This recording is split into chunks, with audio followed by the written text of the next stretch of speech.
지난달 22일 스페인 북한 대사관에 괴환들이 침입했던 사건 기억하실 텐데요. 예.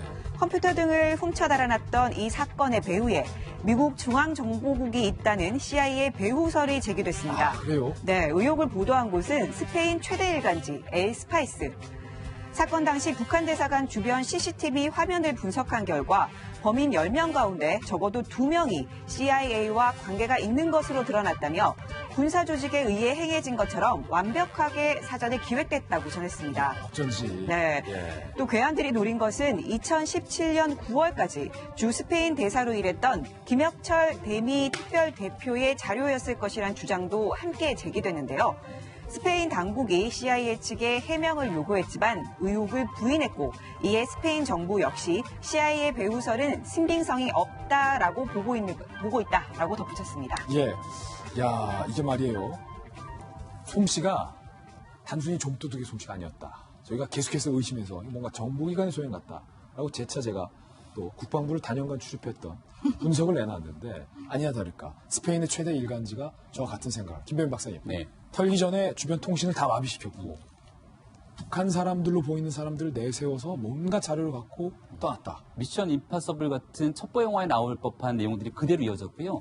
다만 스페인 정부 당국은 굉장히 조금 걱정과 우려가 있는 상황인 것 같아요. 언론은 보도를 했지만 이 최대 동맹국이라고 할 수 있는 또 미국과의 외교적 마찰 관계를 고려하지 않을 수 없기 때문에 여기에 대해서 적극적으로 나서기는 어려운 상황인 것 같고요. 이런 상황에는 정부가 침묵해야죠. 그럼요. 그리고 예. 미국 CIA 같은 경우도 우리는 절대 아니다라고 얘기를 하고 있는 건데 지금 두 가지 설이 있는 겁니다. 이게 2월 27일 하노이 회담이 있기 닷새 전에 일어났던 일이기 때문에요. 당연히 2017년 여름까지 저 스페인 대사관에 있었던 김혁철, 그러니까 미국과의 협상을 총괄했던 대표의 자료를 캐내기 위한 미국의 소행이다라는 설이 있고요. 한 가지 또 설 중에 하나는 저거 북한의 소행이다라는 설도 있거든요. 실제로 회담을 총괄했던 김혁철이 나중에 회담을 끝내고 났더니만 회담이 다 무의로 돌아가지 않습니까? 예. 그래서 북한에서 김혁철의 충성심을 확인하기 위해서 저 내용들을 알아보기 위함이다라는 두 가지 설이 있는데 제 개인적인 생각으로는 미국 측의 소행 가능성의 무게가 조금 더 있지 않을까 생각이 됩니다. 이런 그 정보기관 그리고 또 이제 공산국가 첩보 요거는 사실 김영주 의원이 정보예요.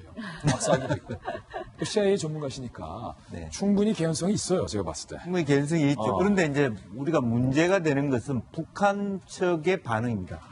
북한 측이 아무 일도 없었다는 척, 사실은 이 사건의 발단은 2층에서 뛰어내린 여성의 신고로 촉발됐습니다만 실질적으로 엘바이스지도 그 CIS 측일 수도 있다고 얘기하지만은 기본적으로 북한 측에서 강하게 그러면 요구를 해야 되잖아요. 왜 미국이 혹은 CIS가 우리를 들려고 하느냐 했는데 그런 반응이 전혀 없다는 것이죠. 그렇기 때문에 후자 또한 말하자면 김정은이가 말하자면 김혁철의 충성도를 알기 위해서 일부러 했을 수도 있다라는 부분도 묵과할 수 없는 부분이 되는 것이죠. 그러네. 듣고 보니까 또 북한이 왜 잠잠하느냐. 예.